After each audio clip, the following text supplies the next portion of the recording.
Hey guys, tonight we are going to get cozy with a piece of pirate lore that's so famous. It's almost a caricature, the wooden leg. But we're going to explore why this iconic prosthetic was, in its own rough and ready way, a surprisingly clever invention. You're probably picturing a grizzled sea dog, mid-battle, a cannonball taking his leg clean off. And while that certainly happened, the reality of losing a limb at sea was often far more mundane, and far more common than you might think. Your chances of surviving the initial injury, let alone the surgery and subsequent infection, were, let's just say you wouldn't want to bet your life savings on it.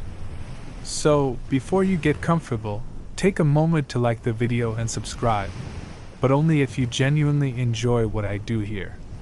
It's always nice to see where everyone is tuning in from, so feel free to post your location and local time in the comments below. Now, dim the lights, maybe turn on a fan for that soft background hum, and let's ease into tonight's journey together. Imagine for a moment that you are not in your comfortable bed, but instead, curled up in a swaying hammock.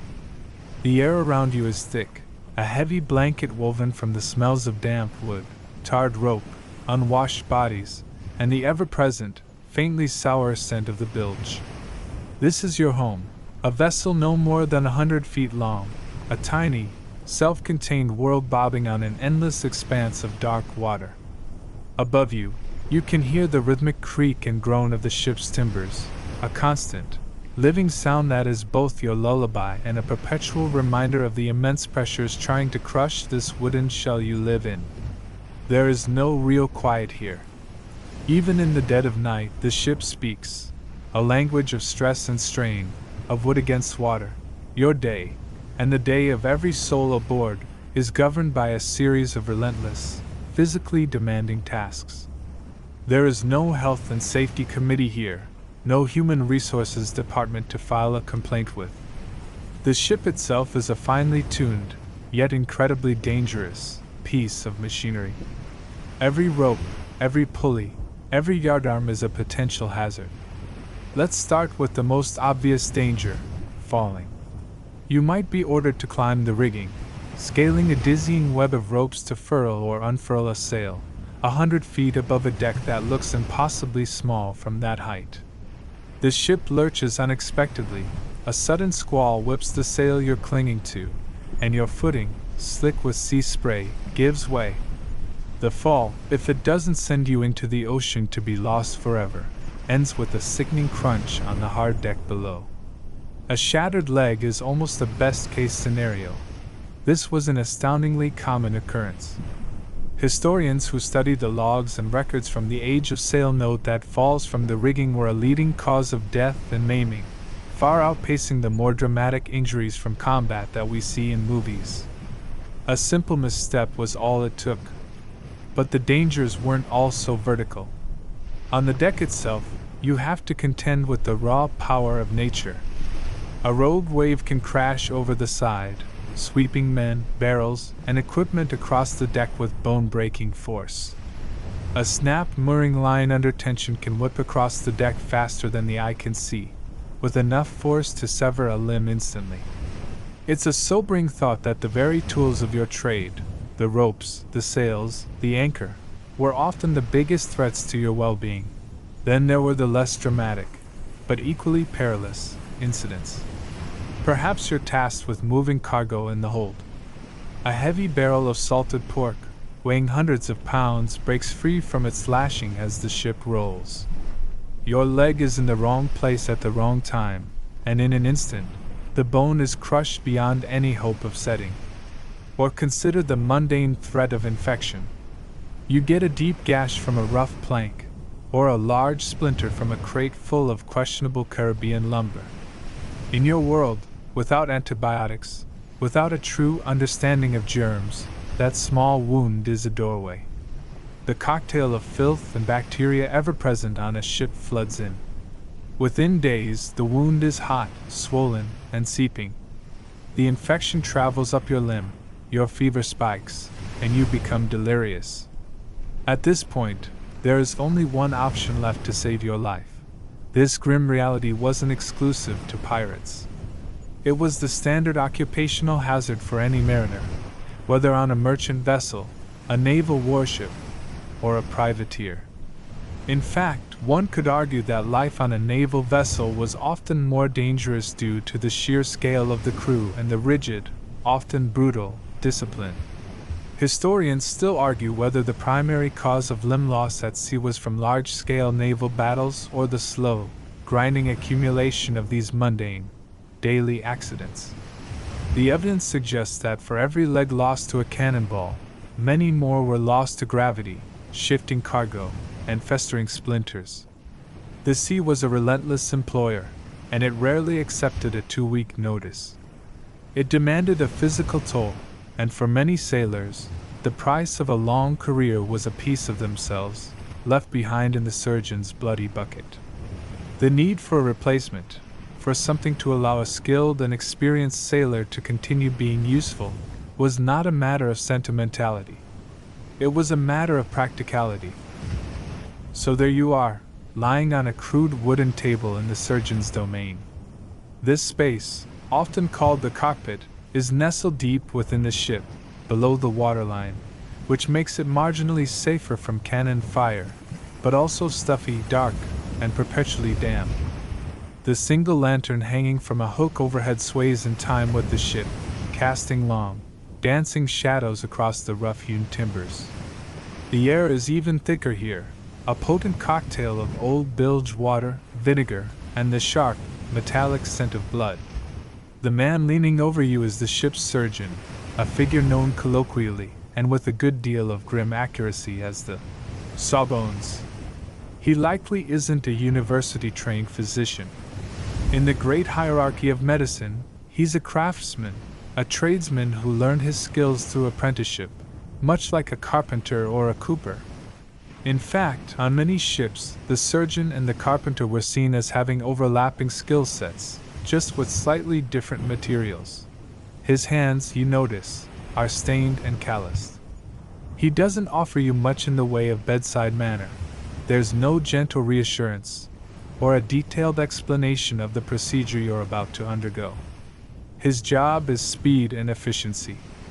Your life depends on how quickly he can separate the dying part of you from the living part, before shock or blood loss claims you entirely. Your anesthetic is a generous gulp of rum, fiery and raw, which does less to dull the pain and more to simply muddy your senses, to hopefully detach your mind from what is about to happen to your body. Sometimes a small leather pouch of laudanum, a tincture of opium, might be available, but its effects are variable and its supply is precious. For most, the only pain relief is a strip of leather or a wooden stick to bite down on, to keep you from severing your own tongue. His tools are laid out on a piece of stained sailcloth beside you. They look disturbingly utilitarian. There's no gleaming stainless steel here. You see heavy, bone-handled knives of various shapes, a large, formidable-looking saw that seems more suited for carpentry than surgery, and a collection of sharp hooks and probes. The surgeon has likely just wiped them clean with a rag and some vinegar, his understanding of sanitation being limited to the era's belief that bad smells, or miasmas, were what caused disease. The concept of microscopic germs is still more than a century away. His primary concern is neatness in a very different sense, a clean, swift cut. Several of your shipmates are here to help, their faces grim in the flickering light. Their job is not to comfort you, but to hold you down. Their strong hands grip your arms, your shoulders, your remaining good leg, pinning you to the table with unyielding force. The surgeon takes a knife, not the saw, first. He makes a quick, circular cut through the skin and muscle, high above the gangrenous or shattered part of your leg. This is a surprisingly skillful move. A good surgeon knew to leave a flap of skin and muscle to fold over the stump later, which would aid in healing.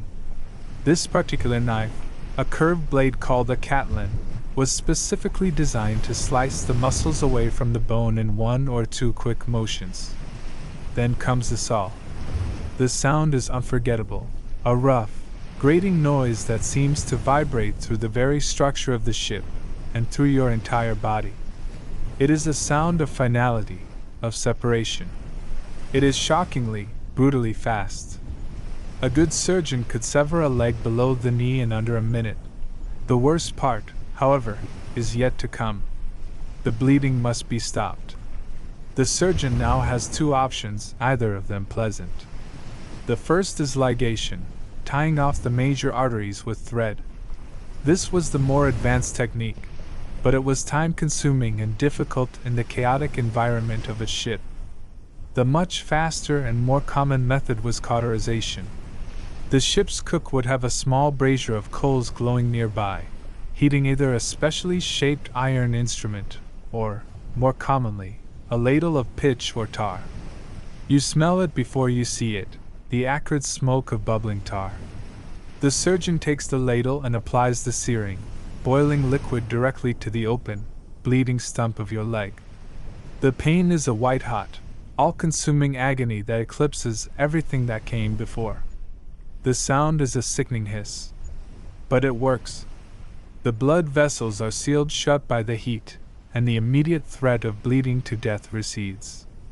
Medical historians debate the actual efficacy of using boiling pitch versus a hot iron for cauterization, with some arguing the pitch introduced more contaminants than it sealed out, potentially trading a quick death from blood loss for a slower one from infection. It's not exactly a choice you'd want to make on your Yelp review of 17th century surgical options. Finally, if the surgeon was skilled, he'd pull that flap of skin and muscle over the raw end of the bone and stitch it loosely into place. The wound would be dressed with bandages often made from old linen or sailcloth, soaked in something like alcohol or turpentine as a crude antiseptic. And then, you wait. You are carried back to your hammock, shivering with shock, your body trying to comprehend the violent new reality it has been subjected to. The next few days are a feverish blur. Your survival is now a toss-up, a battle between your own constitution and the legions of invisible microbes now feasting on your wound. If the fever breaks, if the stump begins to heal without turning black, you have survived. You have joined the ranks of the maimed, a testament to the daily brutality of life at sea. You are alive, but you are incomplete. The next step is figuring out how to navigate your world and your work anew. Weeks have passed. The fever is a distant memory, and the sharp, phantom pains in the place where your leg used to be have started to fade into a dull, persistent ache. You've learned to move around the tight quarters of the ship with a crutch, hastily fashioned by the ship's carpenter. You are alive, you are healing, but you are also fundamentally changed. You cannot climb the rigging, you cannot brace yourself against the roll of the ship with the same stability. To be useful, to earn your keep and your share, you need to be back on 2 feet. Or, at least, on 2 points of contact with the deck. This is where the ship's carpenter, a man affectionately or sometimes begrudgingly known as Chippy, re-enters your story. He is the other side of the surgeon's coin. One removes, the other replaces. He approaches you not with medical charts, but with a practical eye, measuring you up as he would a piece of timber that needed replacing on the quarterdeck. There is no high-tech scanning or plaster casting in this process. It is a far more intimate and tactile affair. The carpenter will examine your stump, noting its shape, how it has healed, and where it can bear weight. He'll press on it with his calloused thumb, asking you with a grunt where it feels solid, where it feels tender. This is the 17th century equivalent of a fitting for custom orthotics, only with significantly more sawdust and a complete lack of gel insoles. His primary material is, of course, wood. He'll search his precious stock for a suitable piece, likely a dense, sturdy hardwood like oak or ash, perhaps salvaged from a broken spar or a sturdy barrel lid. The quality of the wood matters. It needs to be strong enough to bear your full weight, yet not so heavy that it becomes an anchor. It must be well seasoned, resistant to the warping and rot that the constant dampness of the sea encourages. The construction begins with the most critical part, the socket. This is the interface between you and the prosthetic, and its design determines whether the leg will be a useful tool or an instrument of torture. For an amputation below the knee, like yours, the most common design was what we would now call a kneeling prosthesis. The carpenter wouldn't create a deep cup for your tender, newly healed stump. Instead, he would build a small wooden platform with a leather-cuffed trough at the front. You would kneel on this platform with your knee bent, your shin resting horizontally. This clever design bypassed the delicate stump entirely, placing your weight on the tough, durable patella and tibia, parts of your body naturally designed to bear weight. He would then carve out the main shaft, the peg, from below this platform. For a sailor who had lost his leg above the knee, the challenge was greater. The carpenter would have to hollow out the top of the wooden block to create a conical socket. He'd use tools like an auger and a curved adze, slowly scooping out the wood, checking the fit against your stump repeatedly. Getting this shape right was an art form. Too tight, and it would cut off circulation and cause agonizing sores. Too loose, and it would be unstable, wobbling with every step. To cushion this rough wooden cup, he would line it with whatever soft material he could acquire. Scraps of wool from an old blanket, thick canvas from a retired sail, or, if you were lucky, soft leather from a worn-out sea boot. These layers would be tacked or glued into place, offering a meager but essential buffer. The shaft itself is deceptively simple. It is a solid post, often rounded for simplicity, tapering down to the floor. There is no articulated ankle or foot. Function over form is the absolute rule here. The bottom of the peg needs to be durable. The carpenter would cap it with a thick piece of leather, or perhaps a flattened piece of scrap metal, to prevent the end grain of the wood from splitting or fraying after miles of contact with the rough, sandy planks of the deck. He might even add a slight forward cant to the entire leg, a subtle angle to aid in a more natural rolling gait as you walk. Historians and historical reenactors often debate the ergonomics of these simple designs, particularly whether the direct pressure on the stump or knee would have been sustainable for long voyages without causing debilitating sores. The likely answer is that they were, indeed, incredibly uncomfortable, but infinitely better than the alternative of being immobile. The final product is handed to you. It is heavy, solid, and smells of freshly worked wood and tar. It is a crude object, yet it represents a return to a semblance of your former life. You strap it on, using leather belts and buckles scavenged from old harnesses. The fit is awkward. It feels alien, a dead weight attached to your body. Your first steps are clumsy, a series of stumbles and lurches as you learn to trust this wooden extension of yourself. Your shipmates might offer a few words of rough encouragement, or a light-hearted jeer. There's no physical therapy department, no parallel bars to practice on. Your training ground is the shifting, rolling deck of the ship itself, perhaps the most challenging environment imaginable to learn to walk again. But you are a sailor, and you will adapt, or you will be of no use to anyone. You've found your sea legs, so to speak, even if one of them is now made of solid oak. The initial awkwardness has subsided, replaced by a new, rhythmic, and slightly asymmetrical gait. Your body has adapted.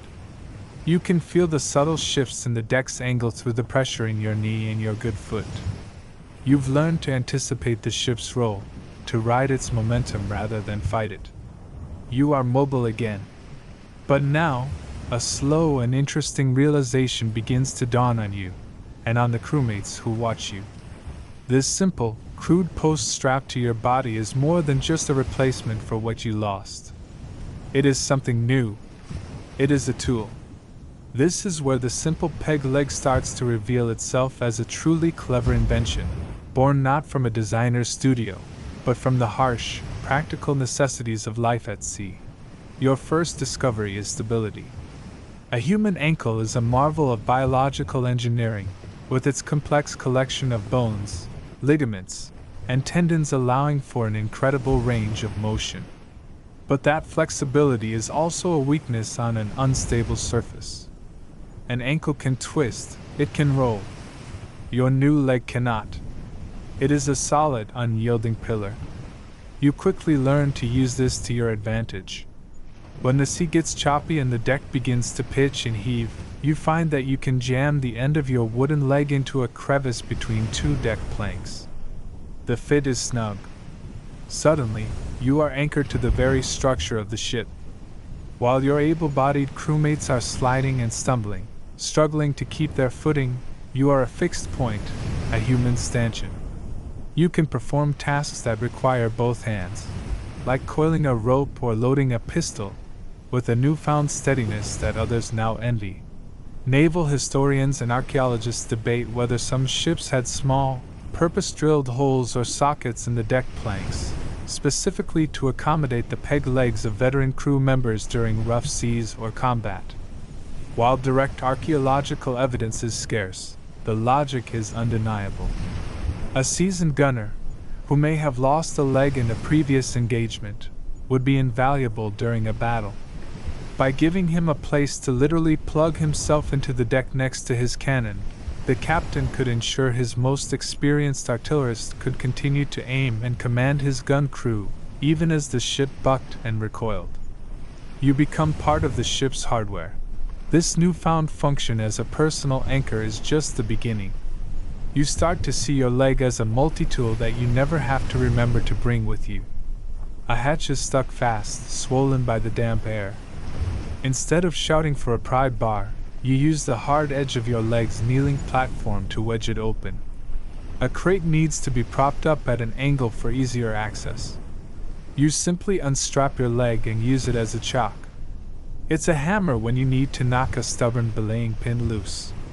It's a ram when you need to nudge a heavy barrel into place. You don't have to ask the carpenter for a mallet, you're wearing one. It's the ultimate in workplace efficiency, a sort of proto-Swiss Army knife you just happen to be attached to. Of course, your climbing days are over. You won't be scrambling up the mainmast in a gale. But your value to the ship has not diminished, it has merely changed. You are now part of the corps of experienced hands who work the deck. You have years of knowledge about navigation, about weather patterns, about the complex art of sailing, that a dozen young, able-bodied sailors do not. The peg leg allows you to remain a part of this world, to contribute your mind and your experience, even if your mobility is different. Many of the most respected members of a pirate or naval crew were the older, seasoned veterans, men whose bodies were scarred and broken from years of service. A missing eye, a gnarled hand, a wooden leg, these were not necessarily signs of weakness, but badges of survival. They proved you had faced the worst the sea could throw at you and had lived to tell the tale. And now you are one of them. Your wooden leg isn't a liability, it's part of your resume, written in oak and leather. It's a testament to your resilience and a platform for a new kind of usefulness. You are no longer just an injured sailor. You are a specialist. You've grown accustomed to the solid thud and scrape of your own footsteps, a personal rhythm that now announces your presence wherever you go on the ship. You have mastered its use as a tool and as an anchor. But now you notice something else, a subtle shift in how you are perceived, not just on your own vessel but when you limp ashore in a bustling, chaotic port town. Your simple, functional wooden leg marks you as a survivor, a man who has endured the surgeon's knife and lived. But as you look around the crowded taverns and smoky docksides, you begin to see that not all wooden legs are created equal. And in that difference lies a strange, unspoken language of status, wealth, and success. The vast majority of maimed sailors, like you, wear prosthetics born of pure necessity. They are rough, unadorned, and clearly fashioned from whatever scrap of hardwood was available at sea. They are stained by salt and tar, scarred with the nicks and gouges of daily work. They are respectable, in their own way. They are working legs for working men. But then you see him.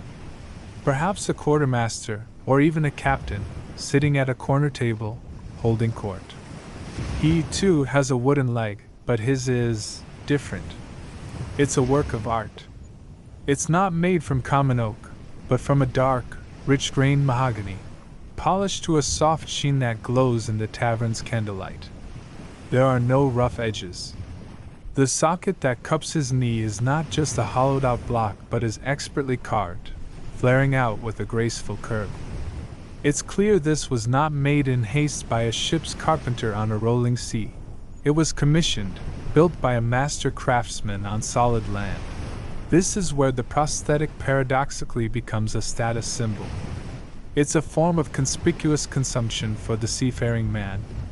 While a wealthy merchant might show off his success with a silk waistcoat or a powdered wig, a successful pirate could display his fortune through the quality of his own replacement limb.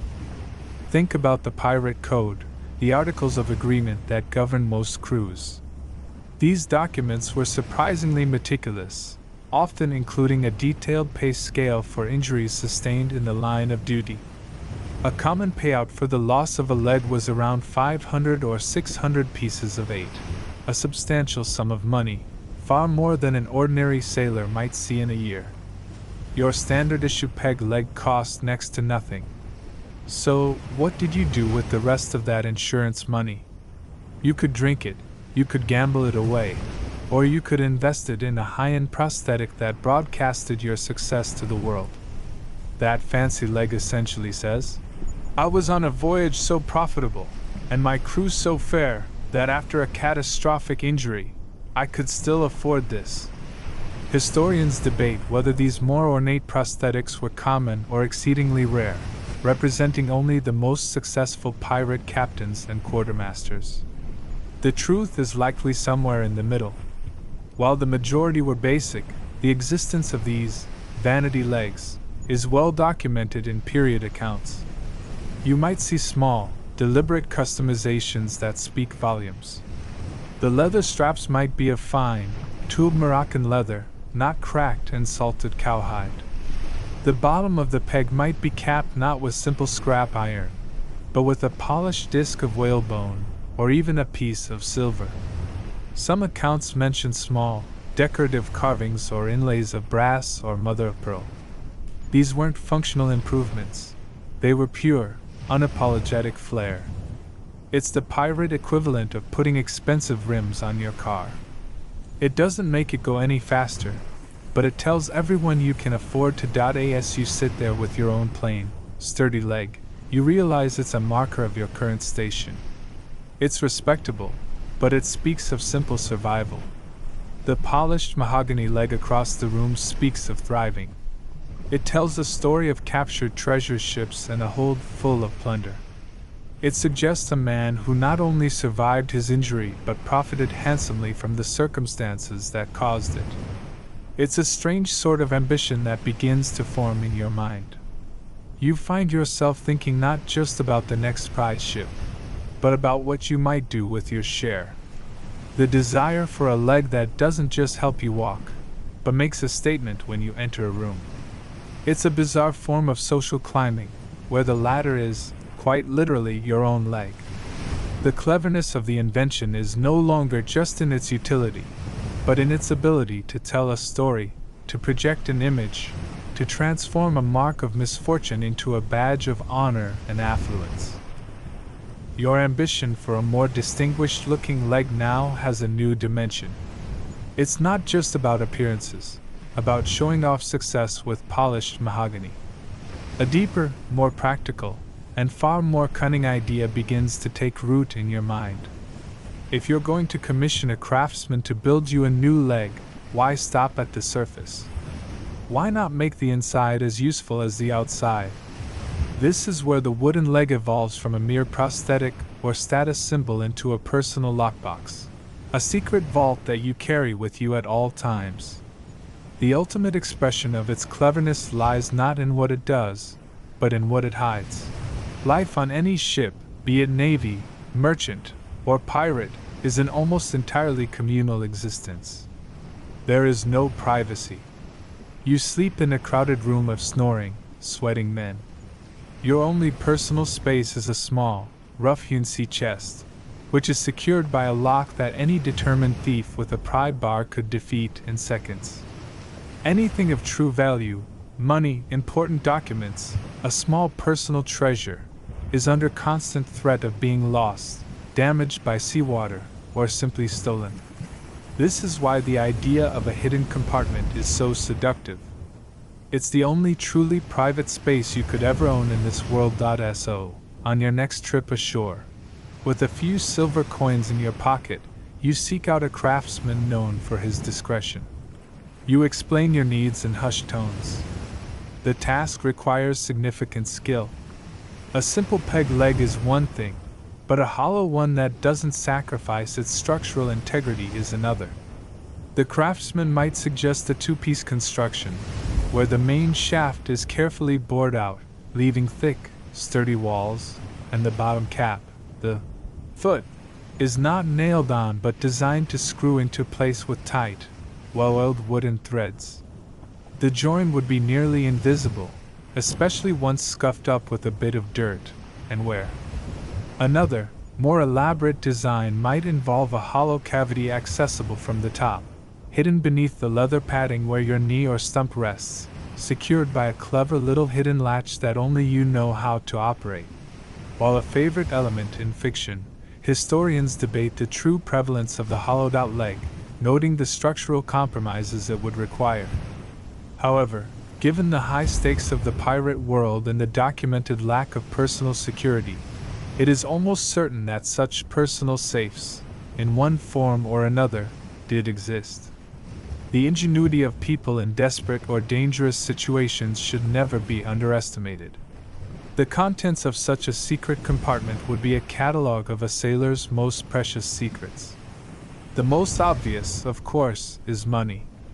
A personal stash of gold doubloons or silver pieces of 8 that are yours alone, kept separate from the communal plunder to be used for a comfortable retirement, a quick escape, or bribing the right official at the right time.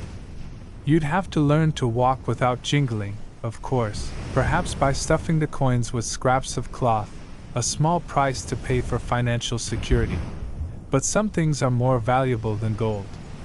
Imagine hiding your letter of marque inside, the official government document that makes you a legal privateer rather than a pirate. If you're captured by a naval vessel, that piece of paper is the only thing standing between you and the gallows. Or perhaps you have a map, inked on a piece of treated animal skin, showing the location of a buried cache or a secret, friendly port. That's not something you leave in your sea chest. You keep it on, or rather, in your person at all times. Then there are the smaller, more personal items. A miniature portrait of a loved one back home, a letter you've read 1,000 times, or perhaps blackmail material on your captain. It's a space for survival, sentiment, and secrets. You could even hide a small, flat pistol, or at least the powder and shot for one. Or, for a truly luxurious bit of forward planning, a small, sealed flask of high-quality French brandy, a personal reserve for celebrating a victory or enduring a lonely night watch.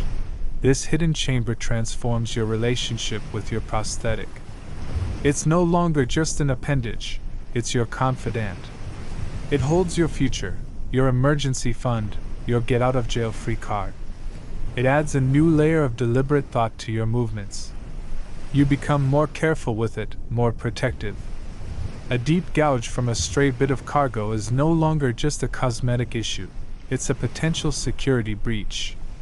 Your wooden leg, once a symbol of a past trauma, has now become the very key to your future autonomy and survival. It's the cleverest trick of all, hiding the most important things in the most obvious place. Your own wooden leg, whether it's a simple oaken post or a more elaborate piece with its own secrets, has become a part of your identity. It tells a story. But every sailor, every pirate, knows that some stories grow larger than the men they are attached to, becoming legends whispered in every port. As you ponder the potential of your own prosthetic, you begin to hear tales of a man who took this concept to its most intimidating and mythical extreme. His name is François Leclerc, a French privateer from the 16th century, and he is known to history by a single, powerful nickname, Jambe de Bois, which translates simply, and literally, to wooden leg. Leclerc was one of the earliest of the great European privateers to terrorize the Spanish Main. Operating more than a century before the so-called Golden Age of piracy, he was a trailblazer in plunder and a master of psychological warfare. He was a Huguenot, a French Protestant, who was given a letter of marque by the King of France, which gave him legal permission to wage his own private war against the Catholic Spanish. And wage it he did. He was famously daring and famously cruel, leading devastating raids on major ports like Santiago de Cuba and even sacking Havana. But the most enduring part of his story, the detail that cemented his place in legend, was his prosthetic. According to the tales that have echoed down through the centuries, Leclerc's leg wasn't just wood.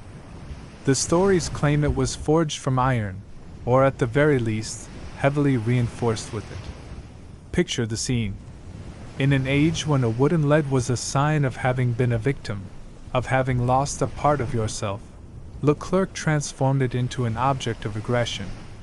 Imagine him striding onto the deck of a captured ship, not with the quiet thud of oak on planking, but with a heavy, metallic clang. Imagine him kicking aside a crate of cargo or kicking in a door with an iron-shod limb. It's an image of terrifying, implacable force. The prosthetic was no longer a compensation for a weakness. It was his primary weapon and the centerpiece of his fearsome reputation. Historians still debate the literal truth of Leclerc's iron leg.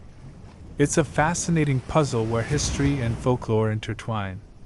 The mainstream, verifiable fact is that François Leclerc was a real and highly effective commander who had lost a leg and used the prosthetic, earning him the Jambe de Bois moniker. That much is recorded in both French and Spanish accounts. The debate centers on the material. A leg made of solid cast iron would have been astronomically heavy and cumbersome, an anchor that would have made navigating a ship's deck almost impossible. It seems impractical to the point of absurdity.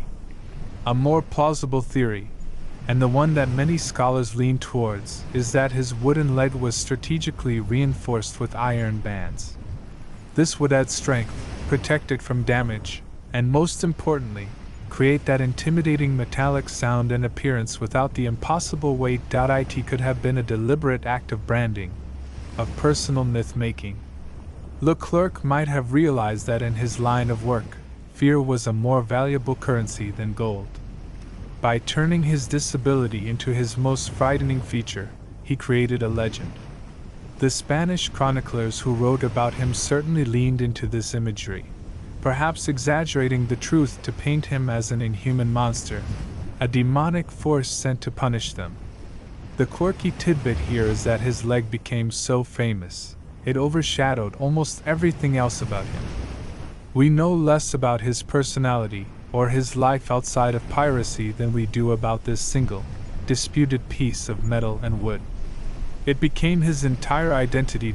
So you can just imagine yourself as a young sailor in a port in the 1560s. You hear that Jambe de Bois is in the area. You don't just hear about his ships or his crew, you hear about the leg. You hear that he can kick a man's ribs in with it, that it's impervious to sword strokes, that it strikes sparks on the cobblestones as he walks. Whether these stories are true or not is irrelevant. You believe them. And if his fleet appears on the horizon, that belief, that terror, is enough to make you and your crewmates surrender without a fight. That was the true cleverness of Leclerc's invention. It wasn't about walking, or hiding things, or even status. It was about creating a weaponized narrative, a legend that did his fighting for him before he ever had to draw a sword. It set the ultimate precedent for what a prosthetic could represent, not just survival, but sheer, terrifying power. The legend of Francois Leclerc and his iron leg echoes in your mind, a thrilling but ultimately distant story. His was a leg of myth and war. Yours is a tool for living. Coming back from the realm of such larger-than-life tales, you find yourself focusing once more on the quiet, practical reality of your own prosthetic.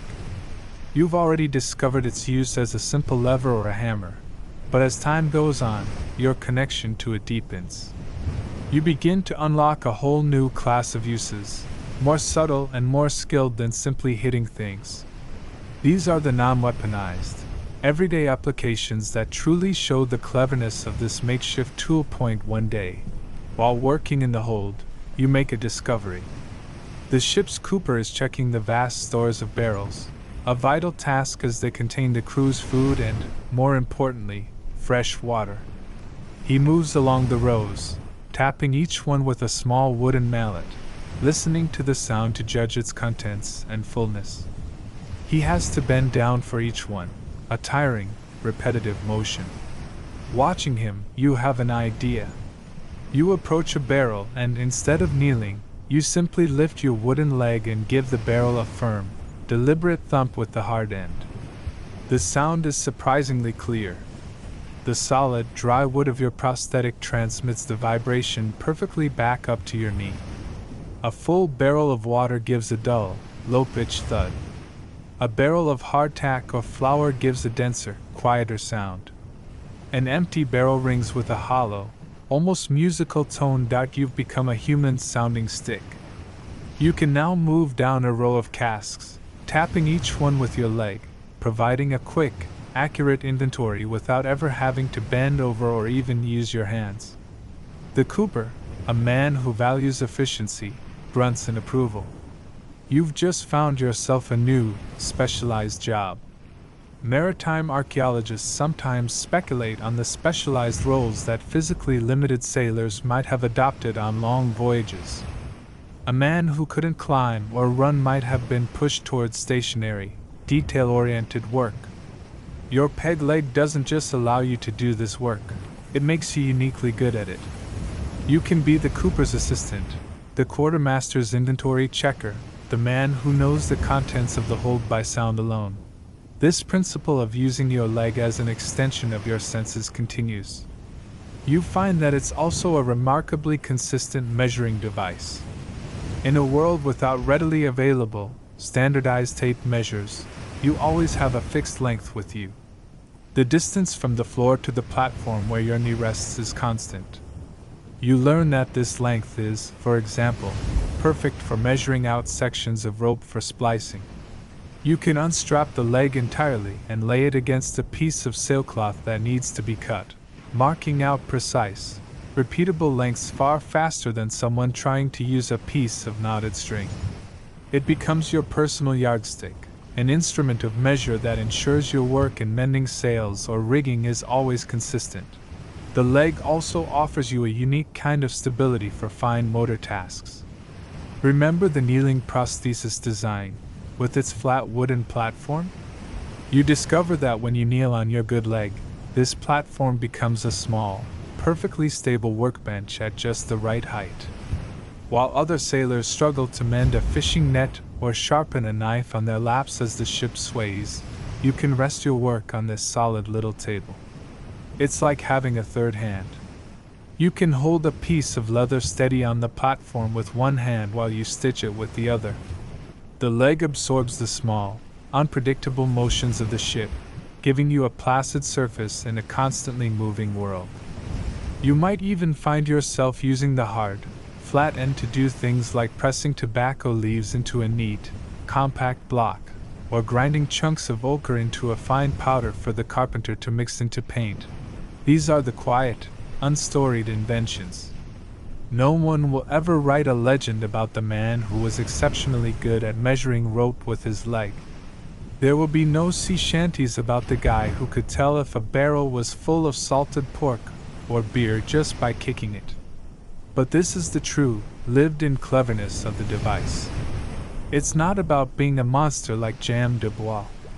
It's about finding your niche, about turning a disadvantage into a unique set of skills that make you an indispensable, if quiet, part of the ship's complex ecosystem. It's a tool for work, for craft, and for a specific, hard-won kind of expertise. You have integrated this piece of wood and leather into your life so completely that it has become more than a tool or a secret keeper.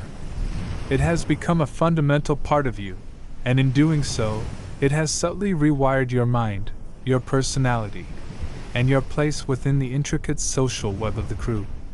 The psychology of the prosthetic is perhaps its most complex and profound aspect. It's not just about how you walk, it's about how you carry yourself through the world. The first thing you notice is the name. It's almost inevitable. One day, a crewmate calls you Peg as a casual shorthand, and it sticks. Or perhaps it's Chippy's boy, or Stumpy, or the slightly more respectful Old Timber. At first, it might sting, a constant reminder of your injury. But over time, you realize it's not necessarily meant with malice. In a world where many men share the same few common names, these nicknames are practical identifiers. Your reaction to the name defines its meaning. If you flinch, it becomes a weakness for others to poke at. If you adopt it with a wry, knowing smile, it becomes a badge of honor, a name you've earned through blood and grit. It becomes your brand, the name the quartermaster shouts when he needs someone with your specific, hard-won skills. This forces a kind of confidence upon you. You are visibly different. Every new sailor who comes aboard, every person you meet in port, sees your leg first, and you second. Their eyes are drawn to it, and in that instant, they are making a judgment. They see you as either a cripple or a survivor, a liability or a veteran. There is no middle ground. And so, you learn to project an aura of competence. Your posture changes. You stand straighter, you look people directly in the eye. Your voice, when you speak in the democratic pirate councils where every man has a vote, takes on a certain gravitas. You find that your words, coming from a man who has visibly sacrificed for the collective, often carry a little more weight. You've paid a price that many of the younger, able-bodied men have not, and that gives your opinions a certain undeniable gravity. Psychological historians can only speculate on the long-term mental health of sailors who suffered such traumatic injuries and the subsequent crude amputations. Without any concept of therapy or mental health care, these men were left to process their trauma alone. You can feel the effects inside you. Perhaps it manifests as a quiet watchfulness. You've learned to move through the world with a layer of constant calculation, checking the deck for wet spots, judging the space between crates, always thinking 3 steps ahead to avoid a fall. This makes you more observant, more deliberate. You see things others miss. Or perhaps it comes out as a form of gallows humor, a readiness to joke about your own condition that unnerves others but allows you to control the narrative of your own misfortune. Then there's the strange, intimate relationship you develop with the object itself. It's the first thing you strap on in the morning, and the last thing you take off at night. You know its every groove, its weight, the specific way it creaks when the air is damp. You might find yourself unconsciously resting a hand on the leather cuff of the socket, patting the wood as you ponder a problem, a gesture of familiarity one might give to a loyal dog. It is your constant companion, and you still feel the ghost. The phantom limb, that strange, tingling, sometimes painful sensation where your leg used to be, is a perpetual houseguest in your mind. It's a ghostly echo that exists alongside the solid, undeniable reality of the wood.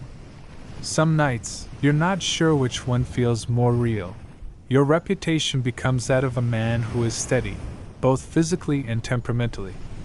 While younger sailors might get into drunken brawls ashore, you are seen as being above that. You don't have the mobility for foolishness. This often makes you an unwilling confidant.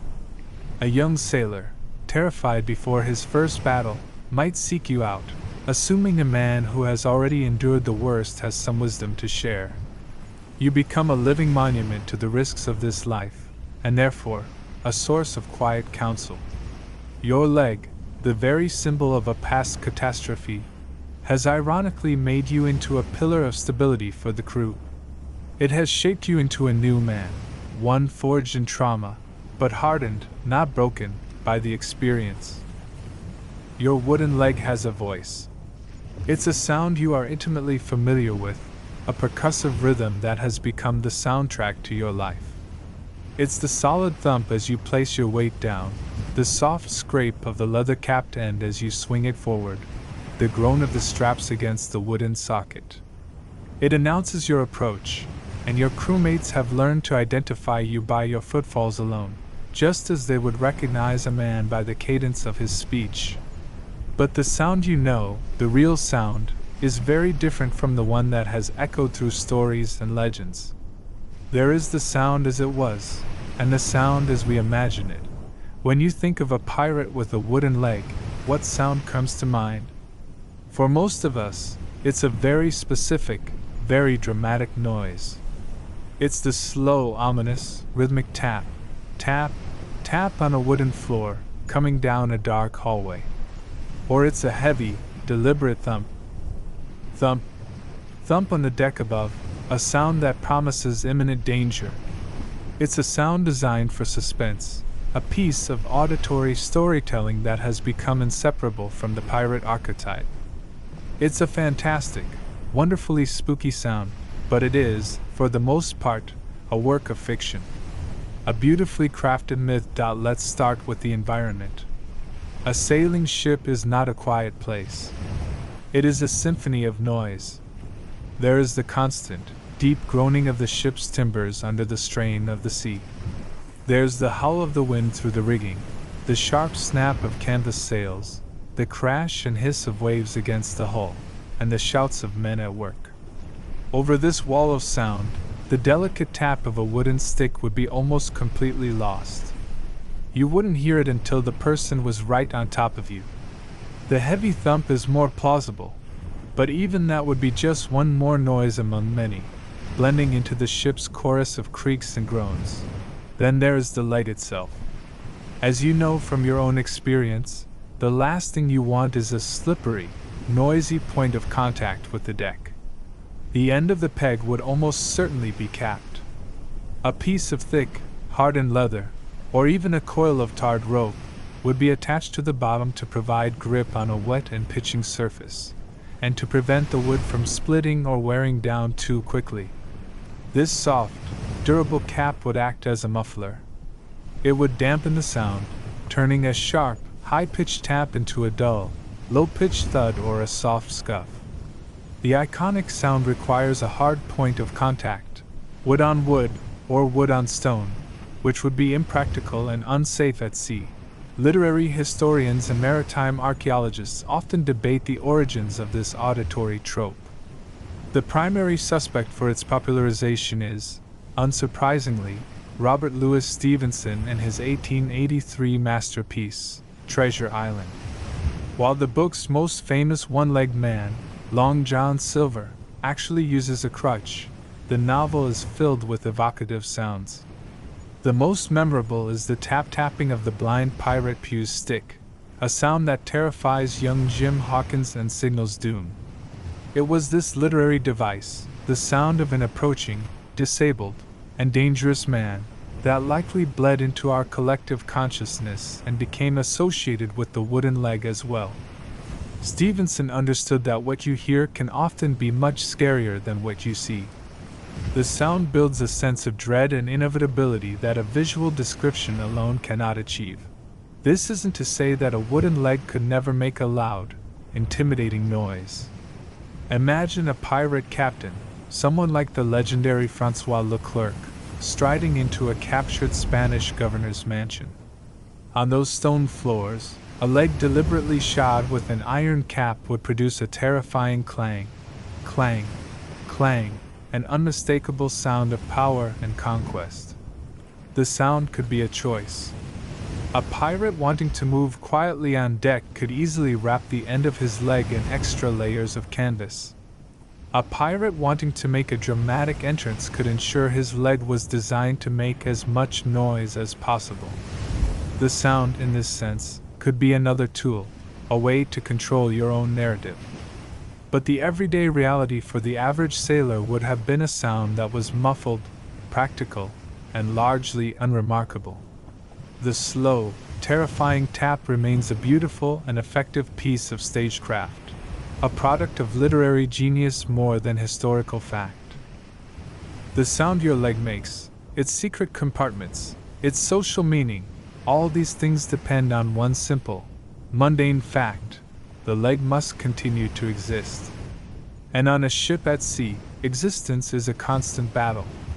Your prosthetic is made of wood, leather, and rope, the very same materials as the ship itself. And so, it is vulnerable to the same relentless enemies: salt, water, and the tireless, gnawing dampness that seeps into everything. Keeping your leg functional is not a one-time event. It's a daily ritual, a series of quiet, crucial tasks that stand between you and immobility. This is the unglamorous, unstoried reality of maintenance. Every morning, part of your routine involves wiping down the entire leg with a precious rag dipped in fresh water, if it can be spared. You do this to remove the fine crust of salt that has crystallized on it overnight. Salt spray is everywhere, and as it dries, it leaves behind a brace of crystals that can chafe your skin raw and slowly eat away at the leather straps. More insidiously, the salt draws moisture from the air, ensuring the wood never truly dries out, creating the perfect environment for rot. After wiping it clean, you must find a way to let it air out. You might prop it near the galley, where the heat from the cook's fire offers a rare pocket of warmth and dryness. But you must be careful.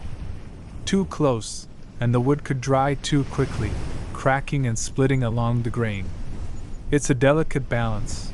Once a week, you perform a more thorough treatment. You acquire a small portion of the ship's vital supplies, pine tar or linseed oil. Sitting on the deck in a rare moment of calm, you slowly, methodically work the thick, sticky substance into the wood. The smell is potent, the smell of the ship itself. You rub the tar into every crevice, creating a dark, waterproof barrier against the sea. You work oil into the leather straps to keep them supple and prevent them from cracking. This ritual is a quiet, personal conversation between you and your prosthetic. You are caring for it as you would care for a vital piece of the ship's rigging, because for you, it is just as important. It is your personal mast, your own private rudder. You become an expert in the subtle signs of decay. You run your hands over the surface, feeling for the soft spots that signal the beginning of rot. You check the seams of the socket for any signs of swelling, as a change in shape could create agonizing pressure points on your stump. You learn to spot the telltale tiny holes left by shipworms, the same marine borers that relentlessly attack the hull of the ship. The quirky, and rather unpleasant, reality is that your leg is just another piece of timber to these creatures, a potential home.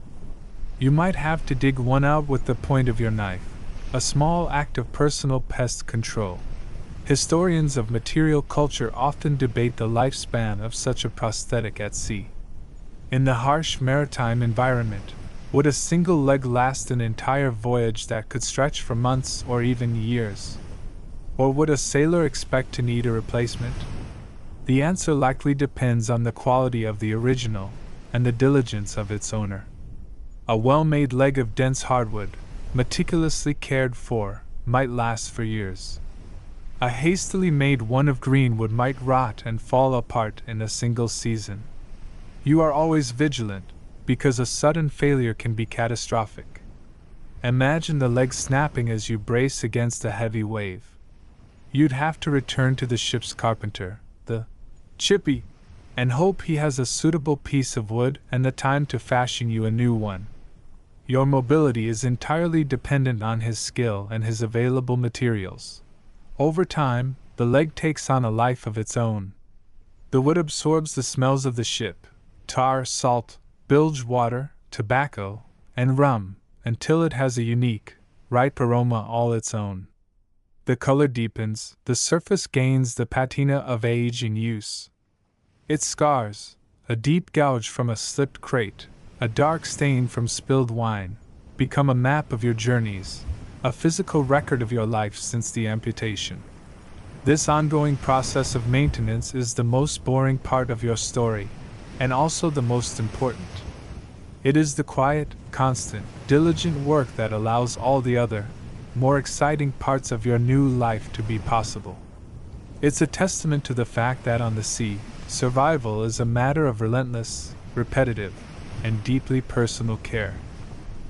As you sit there, carefully working tar into the grain of your oak leg, you can't help but wonder. The world is vast, filled with strange materials and clever craftsmen. Surely, wood, for all its strength and simplicity, wasn't the only option. Your mind drifts from the familiar reality of your own prosthetic to the rarer, more exotic possibilities. For a man of means, a man who was not a simple sailor but perhaps a wealthy captain or a nobleman back on land, what other choices were there? The history of prosthetics is not just a story of wood, it's a quiet tale of leather, iron, and human ingenuity. The most dramatic alternative, the one that lingers in legends like that of Francois Leclerc, is metal.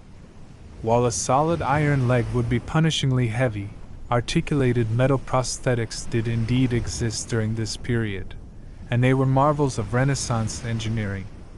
The most famous example, though for an arm, is the prosthetic hand of a 16th century German knight named Gotz von Berlichingen.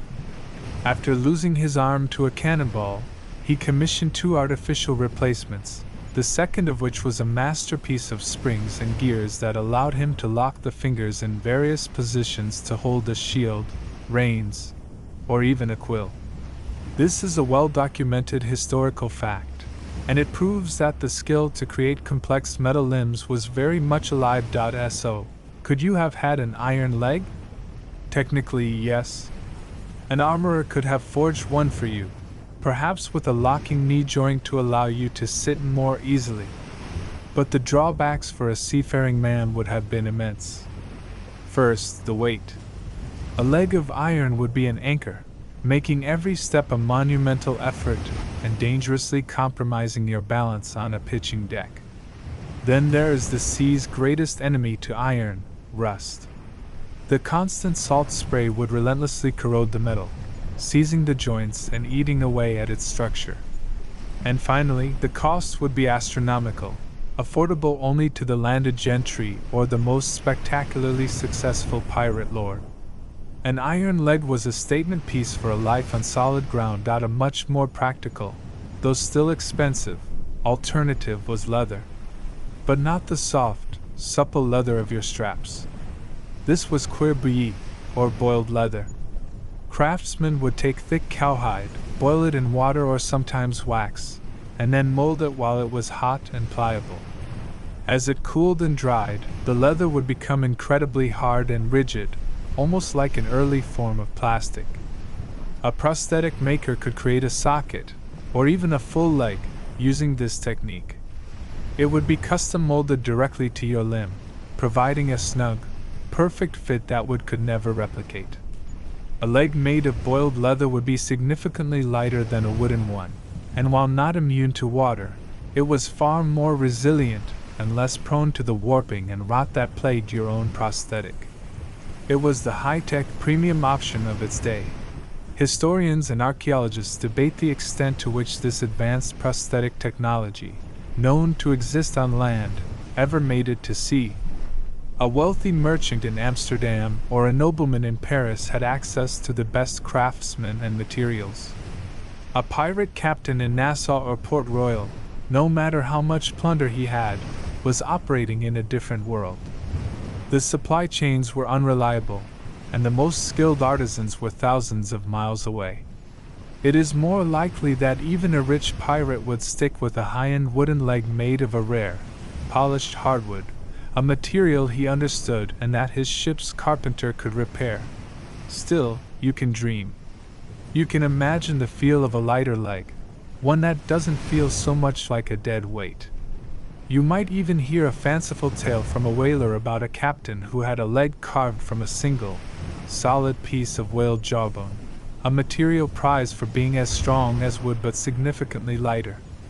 It's a quirky, almost unbelievable thought, but in a world of such constant hardship, such daydreams of a better, lighter, more comfortable existence are their own form of survival.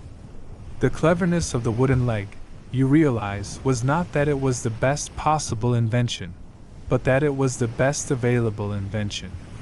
It was a perfect compromise of durability, cost, and practicality for the unique, harsh world you inhabited. Your daydreams of lighter, more advanced legs made of boiled leather or polished whalebone eventually fade, returning you to the solid, familiar reality of your own tarred oak prosthetic. It is a tool for a sailor, born of the sea. But you are not the only one. This invention, this way of life, was not confined to the violent, chaotic world of pirates and privateers. Ashore, in the growing towns and sprawling farmlands of the New World, ordinary civilians also faced injury and relied on the same simple, clever technology to rebuild their lives. The story of the wooden leg is also a story of farmers, craftsmen, and the quiet, stubborn work of building a new society. Let's leave the noisy, crowded deck of the ship for a moment and travel to the small, muddy settlement of New Amsterdam in the mid-17th century, the town that will one day become New York City. Here we meet a Dutch farmer named Jan Aertsen van der Bilt. He was a real historical figure, an indentured servant who agreed to work for a wealthy patroon in exchange for passage across the Atlantic. He was, by all accounts, a tough and hard-working man, and according to the history passed down through his own family, he did his work with the aid of a wooden leg. He is the ancestor of one of the most famous and powerful dynasties in American history, the Vanderbilts. Imagine his life. It's a world away from yours at sea, yet the fundamental challenges are the same. Instead of a rolling deck, he must navigate deeply rutted dirt roads and uneven, freshly plowed fields. Instead of climbing rigging, he must brace himself to swing a heavy scythe through thick wheat, or bend to plant seeds row after row. His wooden leg, likely a simple but sturdy affair fashioned by a village carpenter, would have been just as essential to his livelihood as yours is to you. He would have used its solid, flat base to gain purchase in the soft soil. He would have learned its weight and balance to create a new rhythm for his work, a farmer's gait rather than a sailor's. The cleverness of the invention proves to be universal. It is a tool for stability and endurance, whether the ground beneath you is solid earth or shifting plank. The central, verifiable fact is that this man, Jan Aertsen, became the progenitor of a line that would eventually produce Cornelius, the Commodore Vanderbilt, the shipping and railroad tycoon who became one of the richest men in the world. There's a powerful irony in the fact that a family famous for mastering modern transportation began with a man whose own personal transport was a simple piece of wood. The quirky and telling tidbit is that the Vanderbilts themselves cherished this story. In the 19th century, when they were building marble mansions on Fifth Avenue, they didn't hide their humble origins. They spoke with pride of their tough Dutch ancestor and his wooden leg. It became part of the family's founding myth, a symbol of the grit, resilience, and stubborn determination that defined their character. It was proof that they came from hardy, practical stock. Genealogists and historians debate how much of the Vanderbilt family's later success can be psychologically traced back to this foundational story of overcoming adversity. Was the Commodore's legendary toughness and competitive drive fueled in some small part by the knowledge that he was descended from a man who, despite a severe disability, crossed an ocean and carved out a life from the wilderness? It's impossible to know for sure, but the story provides a perfect illustration of the wooden leg's role on land. It was not a mark of a rogue or an outcast, but a testament to a person's will to work and to build. This shifts your perspective on your own limb. You are part of a much larger, quieter fraternity than you realized. For every pirate who lost a leg to a cannonball, there was a farmer who lost one to a falling tree, a blacksmith who lost one to a runaway horse, a soldier who lost one in a forgotten skirmish. They all faced the same moment of truth at the surgeon's table, and they all turned to the same simple, effective solution. They all learned to live with the weight, the maintenance, and the quiet dignity of their wooden limb. Your leg connects you not just to the brethren of the coast, but to a silent army of survivors on shore, all of whom refuse to be defined by what they had lost. You stand with your wooden leg planted firmly on the deck, a member of a vast, silent brotherhood stretching from the sea to the shore, from the 16th century to the 18th. For generations, your prosthetic has been the pinnacle of practical technology for the common man, a symbol of resilience. But all eras must end. All technologies, no matter how clever or enduring, are eventually superseded. The slow decline of the classic peg leg was not caused by a single invention, but by a quiet revolution in the very places where your journey began, the surgeon's cockpit and the craftsman's workshop. The first great change came in the operating theater. For centuries, amputation remained a brutal race against time, a bloody affair prioritizing speed over all else. Then, in the 1840s, came the miracle of anesthesia. The discovery that ether or chloroform could render a patient unconscious transformed surgery from butchery into a deliberate craft.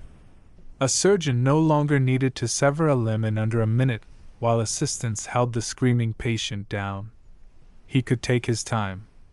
This was followed in the 1860s by the work of men like Joseph Lister, who championed the use of antiseptics. The radical idea that invisible germs caused infection, and that these germs could be killed by sterilizing instruments and cleaning wounds, drastically cut down on post-surgical deaths. These two advances working in tandem meant that surgeons could now perform far more sophisticated amputations. They could carefully shape the remaining bone and muscle, creating a well-padded, functional stump that was specifically designed to bear weight and interface with a more complex prosthetic. The crude, hastily cauterized stump that you endured was becoming a thing of the past. The body was no longer just being saved. It was being prepared for a better replacement. That replacement was also evolving. The most famous leap forward came in the wake of the Napoleonic Wars. At the Battle of Waterloo in 1815, a wealthy British nobleman, the Marquis of Anglesey, was struck by cannon fire and famously exclaimed, "By God, sir, I've lost my leg!" His new prosthetic, designed by James Potts, became known as the Anglesey leg. It was a world away from your simple peg. Though made of wood, it had articulated joints at the knee and ankle, connected by a series of catgut tendons. When the wearer bent their knee, these tendons would cause the foot to lift in a surprisingly naturalistic motion. It was the beginning of the effort to not just replace a limb, but to mimic its function. Of course, such a device was fantastically expensive.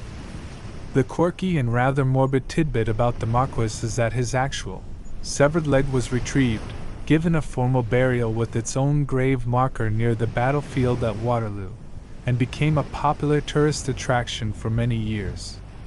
It shows a changing attitude, a new fascination with the science and sentiment of the body. The raw push towards mass-produced, advanced prosthetics came from the tragic scale of the American Civil War. The conflict created tens of thousands of amputees, creating an unprecedented demand that spurred innovation. Men like James Hanger, a Confederate soldier who lost his leg and designed an improved articulated one for himself, founded companies that would go on to serve veterans for decades. These new legs featured rubber bumpers to soften the heel strike and complex joints to create a smoother, more natural gait. Historians debate how quickly these innovations trickled down from wealthy noblemen and urban centers to the common sailor or rural farmer. For a long time, the classic peg leg endured. It was cheap, it was incredibly durable, it had no complex moving parts to break, and it could be repaired by any decent carpenter. An articulated leg with its leather tendons and delicate joints would be a nightmare to maintain on a damp, salty ship. So for many in the working class, the peg leg remained the practical choice long after more advanced models were available to the rich. But its dominance had ended. It was slowly becoming a relic, a symbol of an older, harder time. You can imagine yourself seeing one of these newfangled legs for the first time, watching a man walk with a bent knee and a flexing foot, and feeling a strange mix of awe and melancholy. The simple, honest sturdiness of your own leg suddenly felt a little bit ancient. Your simple wooden leg feels ancient now, a relic from a bygone era. In the real world, on the docks and in the cities of the late 19th and early 20th centuries, it is being replaced by more complex, more lifelike machines of articulated wood, steel, and leather. Its time as a common, practical tool is fading. But a funny thing happens as an object disappears from everyday life. It is set free. It can leave the world of mundane reality and enter the realm of myth. And as your wooden leg became obsolete, its career as a timeless cultural symbol was just beginning. The great irony is that the golden age of pirate fiction occurred precisely as the age of the peg leg was ending. The storytellers of the Victorian and Edwardian eras, looking back with a romantic and often inaccurate eye, cherry-picked the most dramatic elements of the Age of Sail. And what could be more dramatic than a man who had replaced a part of himself with wood and sheer force of will? They seized upon the image, and in doing so, they cemented it in our collective imagination forever. The cornerstone of this myth-making is, of course, Robert Louis Stevenson's Treasure Island. As we've discussed, the novel's one-legged man, Long John Silver, famously uses a crutch, not a peg leg. But the image he created, the maimed, morally ambiguous, yet charismatic and dangerous seaman, was so powerful that it became a template. When the book was adapted for the stage, and later for film, directors and illustrators often made a crucial change. They took away Silver's crutch and gave him the more visually dramatic peg leg. The character of Silver merged with the image of the peg leg, and the two became inseparable in the public mind. This visual shorthand was just too good to pass up.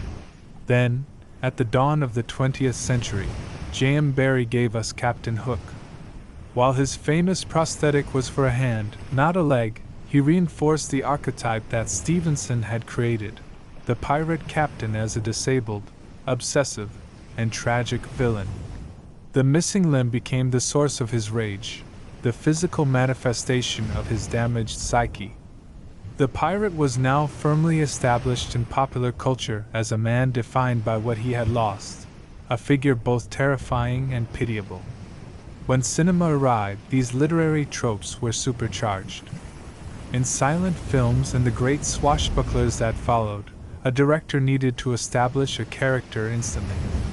A tricorn hat, a flintlock pistol, and a wooden leg became the unmistakable uniform of the cinematic pirate. Actors like Wallace Beery in the 1934 film version of Treasure Island clumped across the screen, and his unforgettable portrayal, peg leg and all, became the definitive Long John Silver for generations of moviegoers. Cultural historians argue that the prosthetic became a convenient symbol for the pirate's otherness. In stories, the pirate exists outside the law, outside the norms of civilized society. The wooden leg becomes a powerful visual metaphor for this alienation. He is not whole, not like the respectable citizens on shore. His body is as broken as his relationship with the world he has rejected. The quirky tidbit is how this fictional image became a self-reinforcing loop. People read the books and saw the movies, and their expectation of what a pirate should look like was set. So, the next writer, the next filmmaker, would include a peg leg to meet that expectation. The myth became more real, more influential, than any historical truth. And so you stand, at the end of this long journey, holding a simple piece of wood. In the real world, it is an obsolete medical device. But in the world of stories, it has become immortal. It is a symbol of grim survival, of cunning, of danger, and of a romantic bygone age. Its practical life has ended, but its life as a legend will go on forever. And so, the story of this simple, clever invention comes to its quiet end. The image of the wooden leg fades, drifting away from the world of loud, boisterous pirates and the crash of waves, leaving behind only a gentle echo. The sharp edges of history soften, blurring into the peaceful quiet of your room. All of those complex thoughts about surgery, about maintenance, about status and secrets, can now be released. They are just stories, and they have served their purpose. They have carried you to this calm and quiet place, this threshold of rest. Let the gentle darkness behind your eyes become a soft, welcoming sea, and allow yourself to drift upon it, weightless and serene. There are no more tasks to complete, no more dangers to anticipate. There is only the easy, rhythmic rise and fall of your own breathing, a gentle tide pulling you out into a deep and profound sleep. The journey is over. It is time to rest.